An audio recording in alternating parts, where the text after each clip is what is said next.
I want one. No. Hello everyone and welcome to Action RPG. I'm your host Aaron, and for today's video we're headed to the world of Path of Exile 2. It is literally everywhere. You cannot escape it. If you turn on a social platform, all you see is Path of Exile 2. Yesterday on Tavern Talk, Gazzy and Darth Microtransaction interviewed Jonathan Rogers, and it was a good 2-hour conversation about POE2. Now, normally I do a dev chat version every Friday for Last Epoch, and we're going to do a special Tavern Talk edition where I have snagged the best parts of this for all of you to enjoy in a condensed version. And we're going to start with XP penalty. In how deaths in map work. Because there's been some confusion on why 6 portals, if you die, you can't go back in, as well as experience penalty still being a thing. So we'll start with those two. Yeah, so basically, when you die in a map, you can't resurrect in the map. And I think that is okay. Like we discussed this quite a lot, right? Because we were like, we've got 6 portals, we could have it so that you can revive 6 times like you did in POE1. But the thing we were really worried about is just compromising the combat. Like we just really don't want to make it so that you just effectively, like, I mean, obviously there's a limited level of cheese, but it's still cheese on the boss as far as we were concerned. So the reason for 6 portals is it's still important that you're able to pull out 6 inventories worth of items from a map if you're by yourself. Like you still want to be able to do that. And yet we also don't want to make it just one portal with unlimited uses, because once again, that limitation on like the amount of stuff you can pull out of a map, I think, is also kind of one of those things that's important. And there's also a slightly more mundane reason, which like seems a bit silly, but all the map devices that we've already sold, those are microtransactions that we need to support going forward in the store, and all of those have 6 portals. We can't really change that, so that's kind of just like one of those things that we just kind of have to maintain backwards compatibility for that reason. So yeah, there was a lot of discussion around this though, but at the end of the day, the main thing that won out as far as is we just don't want to compromise the combat. We want to make sure that if you're going to kill a boss, it has to be like one life. You have to survive it. You actually have to properly kill it. But of course, we can make those encounters harder because of the fact we don't have a map boss in every area. So we get to ideally have that still being fine. What about experience penalty when dying? Is that still going to be a thing with us? That's actually a very good question. We removed it from the campaign at the point where we made it so that we added checkpoints and everything. And then at the time, we were like, oh, but in maps you get 6 portals, so therefore we still don't have it. Now, it's still there right now, but it's not something I've like thought about honestly for like a little while now. So it's probably good that I have another conversation with Mark about it just to see whether we still need it. The reason why I think I would still like it is because it's not really at the beginning of maps, but as you get towards the race towards 100, having death like set you back, so that you have to actually build somewhat defensively when you're like racing for 100. Exactly. I think it's kind of important. So the experience penalty is really serving a really important role there. But I suppose the question is like it may not be as necessary when you're talking early maps, right? Like it's really that from like 90 to 100 where it kind of starts to matter that the death penalty is there as a thing. So we could theoretically think about like basically what I'm saying with that is like we could fiddle around with the equation for it a little bit, but yeah, the purpose of it really is to make sure that as you're coming towards the end, as you're getting to level 100, that like a mistake actually costs you something rather than just being like a nothing in the road. In order for that race to 100 to actually be meaningful, because like if you can just grind your face into the wall and still not losing experience and just like die, it's like you get to 100 but you died like 2,000 times. It's like, well, did you really achieve the same thing as the guy who didn't die at all? So that's kind of the reason why it exists. Now let's talk Lootfilter. That drop aren't really increasing. You need a way to see on the screen when something drops, like how valuable is the thing that I just saw. And so showing those tiers on the res also really has that effect of like, okay, like if you see like, 5 or 6 T5 rares drop, you got a really good hit. Whereas if you see a bunch of like T2s, you didn't get such a good one. So that's kind of important, I think, just to get that feeling of being important. It's actually really interesting because we've been fighting so much this thing of like the way that you made a way you can make drops in an action RPG feel good is just by dropping tons of crap on the ground. But the problem is that like it really is kind of an annoying element because like while it can feel good, it's like it's just people want then they want to use loot filters and they want to use all that stuff, and it's like, okay, well, I mean, that's great and everything and we'll support that and that's fine, But like ideally, we can actually make it so that you don't have to worry about it in the first place. And so you need to find a way to give people the hit of dopamine without having to just do that by like dropping, literally covering the screen. Now, I mean, there's still room for like dropping a lot of stuff, right? I mean, like we want to make sure bosses feel like, you know, there's a good list of stuff there. But it's like ideally you get that by the value of the items. Like you know that the value of that stuff is really good. And I suppose on some level, item filters are even sort of achieving that anyway, because if you're using a filter to get like, you're not seeing very much anyway. So it really is all about the value. So it's not like it's impossible. We just need to make sure that the game is doing that as a matter of course, rather filters. Oh, sorry, did that. Oh, you're good. We only lost you the last half second there. But Okay, all good. Yeah. So since you bring up the concept of loot filters, this was a question we were going to ask later, so I might as well bring it up now. Is that like official confirmation? Loot filters sounds like are supported. Yeah. Yeah, so they're supported in exactly the same way they were in POE1. There's no reason for us to drop support for something like that. You know, if you want to use them, you can. And I suspect what the main reason people will use them for in POE2 is not so much filtering things away, but more highlighting things that are valuable that you might not otherwise recognize, you know, because like they might be higher base types or things like that. Like a lot of people. This is something that was getting asked over and over again because GGG was saying loot filter not required, which literally sounds crazy. People are like, not required, which means not in the game. Loot filters are in the game to cater what you see, of course. Next, 2 classes. 6 classes that are coming to early access. Some of them have already been showcased, but they're not in there, namely the Druid and the Huntress. So I think people are curious about, are they coming soon? What's going on with these classes? Yeah, so they'll definitely be coming relatively soon. I'm not going to promise a date, but certainly the next 2 classes you see will be those 2, like in terms of in early access. We just, at some point, look, we really wanted to launch with those 2 classes. We expected that we would be launching into early access with those 2 classes, but at some point it was just like, you know, we and I think I've even said this before, but we really underestimated what it takes to finish a class. I think, it takes a lot. You know, it's because and the thing is, it's like you make a bunch of skills and you're like, oh yeah, you know, made the skills, that's the class, right? But in PoE it really isn't, because you know, you need to make sure they can all be supported well. You need to make sure there's uniques that support it, there's passive tree stuff that supports it. It's like a whole thing of like getting all that stuff into a good state. It's like plus also the skills, plus also thinking about all the stuff that can happen with other classes and like how does it tie in with all the mechanics. Like it's just a Goliath task. So I think the Huntress and the Druid are not far away. The Druid, we still have 1 form that we still need to get finished. There's like there's still some more skill work to do there. The Huntress, I think we mostly have like working prototypes that we're happy with for most of the skills, but like there's still a little bit more to do. But yeah, it's just all that other sort of finishing work around like tying it into all the other. Now he goes on to say, Gatsy asks, how many forms are we actually getting for the Druid? And Jonathan basically says 3 main forms, but Huntress and Druid, hopefully soon. Variants to the passive tree. Listen to this. Usually well known, but the starting area of the tree for each class actually changes. There's actually 3 variants of the starting part of each tree for each class. So effectively, we actually did this first when we were playing the Witch and the Sorceress. So effectively, if you're a witch, you get 1 variant of the starting area, and if you're a sorceress, you get another variant. And then if you're neither of those 2 classes, then you get there's a 3rd variant that can go there, so that all the other classes, when they go there, they get slightly different stats again. The reason for that is because the initial reason we did the Witch Sorceress thing is because there's this problem that you have with where players, when they see a node that's got multiple things on it and one of the things does not affect them, people just really don't want to allocate a node like that, even if the values on it are the same as what they otherwise would have gotten. So when we first did this, when we had 1 variant for everyone, the Witch Sorceress nodes were like plus 8% or whatever minion and spell damage, right? And we found that sorceresses, even though a sorceress would otherwise get just 8% spell damage, sorceresses would just not take that because it's got this minion thing on it and they don't want that.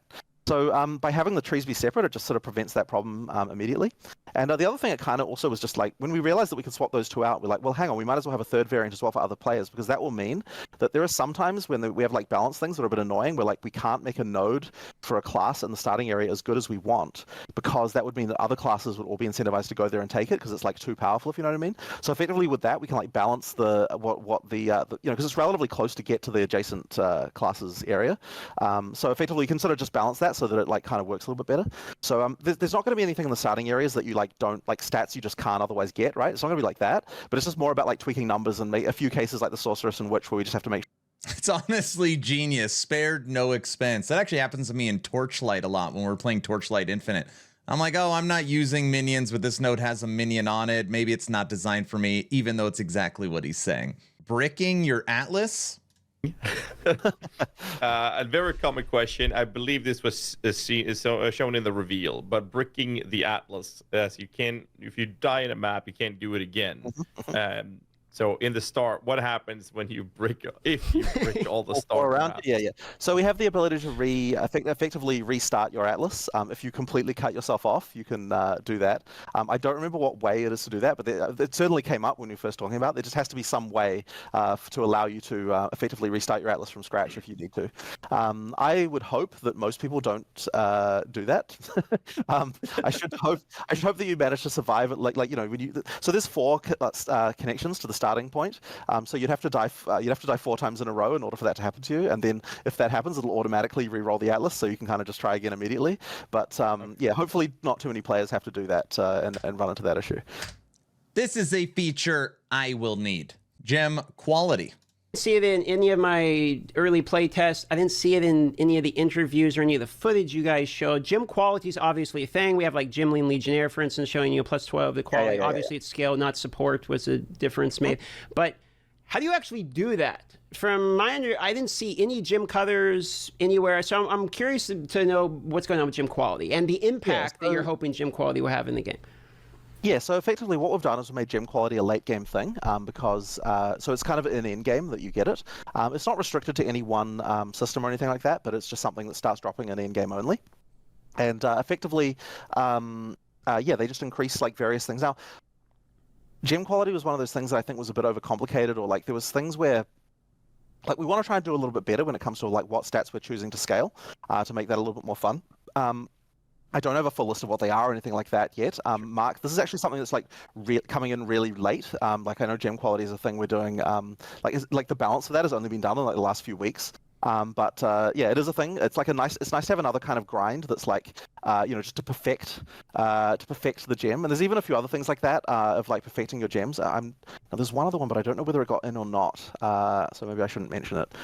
That's relating to that. So no, you can mention it. Sure, a little bit later. Go ahead. Go ahead. It's like you need to have like quite a few different systems at the end where it's like, okay, you can just eke out another 20%. You can eke out another 20% with this. You can eke out another 20% of that, right? And so you kind of want to have a lot of those things. So there's the role of fusing orbs, which that was the thing. I don't know whether it's in or not, so I'll just leave that as a cliffhanger there.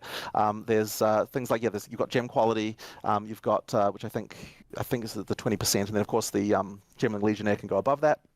Now, generally speaking, it has to improve the skill by 20% in some axis, but we're not going to. It's not just going to be just damage. Like it's going to be something, ideally a stat. Like I mean, it may be in some cases, but ideally it's always something that's kind of a bit more interesting than that.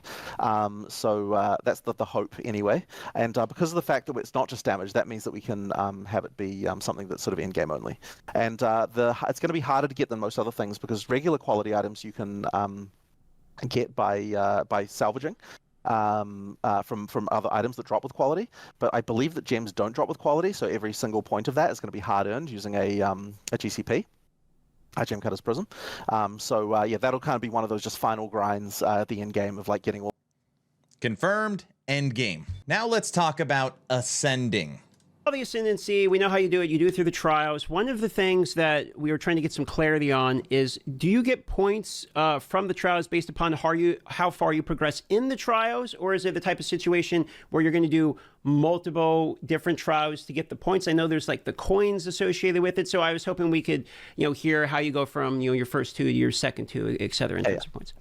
So effectively, as you get higher level coins, for example, if it's coins in the case of Sanctum, so as you get higher level coins, there's like certain level breakpoints where new floors open up. So each floor, in the case of Sanctum, there are 4 floors, and then those effectively, if you complete floor 1, you get 2 points. If you complete floor 2, you get your second 2, etc. But the extra floor only becomes available once you get a coin of a high enough level, and it says on the coin like how many floors you're allowed to do based on that coin. So that means that you can't ascend a second time as soon as you get there. Like you do have to get to a coin from a slightly higher level. And the same is basically true of ultimatum as well. So effectively, it'll say on the ultimatum how many rooms you're able to do, and thus and basically for that one, it's the number of bosses that you've killed. So after you've killed the first boss, you get 2 points. After you kill the second boss, you get 2, and then the third boss, you get another 2, and then the final challenge at the end, the fourth boss that have you that content. If you're able to kill that one, then you get your 4th set of points for that. So effectively, in both cases, there are 4 bosses that you can kill, and effectively, once you've defeated, the second set of them, then you get more points and so on and so forth. Now, I think you alluded to this earlier, but just to further clarify, Atlas progression can be done in a group as well as ascendancies. Can you do those in a group? So when you go to do the ultimatum, etc., you can... Yeah. So everyone will be able to ascend. Everyone will be able to ascend if you go into a party. For the Atlas... Everybody will be able to ascend together, and it'll be a maximum of 8 points. This is crazy. That maybe wasn't obvious is that anytime something says it grants a skill, that skill is supportable with support gems. So like in the in the presentation, if you saw an ascendancy class and that ascendancy class node says grant skill and then some skill, you can support that skill with sockets on your character. So like that time stop, for example, like that's a supportable skill. You can put things on that and stuff like that. So that's actually kind of one of those things that's not entirely obvious from just looking at it. Fair enough. That is cool. All right, everyone. Unfortunately, we have come to the final question for Dev Chat Tavern Talk Edition. Gazzy and Darth, awesome job on this. I will link the entire interview in the description below if you want to check it out. Great creators definitely deserve the support. And Gazzy is going to ask about one of the most important questions, and of course, that is around the 3rd ascendancy, for which Necromancer. Well, if there is going to be a Necromancer, please like, share, and subscribe if you think I have earned it. We plan on maining Witch. I am building an entire team around me, hopefully to get out some how-tos, some leveling guides, some endgame build guides. We're putting in lots of different ways to test out builds, so hopefully the team is going to have some success with Path of Exile 2. We are going to be maining Witch. I am very, very excited for this. So please like, share, and subscribe if you think I've earned it. And make sure you check out the Discord. Subathon 2 went 65 days. It is now officially done. So you'll see some content coming out for that as well. All right, Gazzy, I'm done. Take it away. We saw Blood Mage. We saw Infernalist, which seems to be like the fire-oriented minion ascendancy. But where's my Necromancer? Like, is the 3rd ascendancy going to be like Occult Chaos, Dot, Curse, and minions? Or what are we expecting to see here? I won't say exactly what it is, but what I will say is this. One challenge we have with the ascendancies is we don't want it to be that if you're playing a minion character, here's the one ascendancy, right? Like, we don't want it to be that this is always your choice. So this makes it very tricky to design because we need to make sure that there's like something and a variety of these that you'd actually be interested in. And so that being said, look, I think it's a cool fantasy that we want to have the sort of Necromancer type thing, but I think that in order to do it, we have to make it so it's not just so obviously what you need to pick that's the only choice. And effectively, so this is the design problem we have.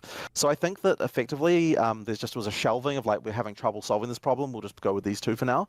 And that's kind of like the main issue. So yeah, that's effectively the design constraint we're working around with this.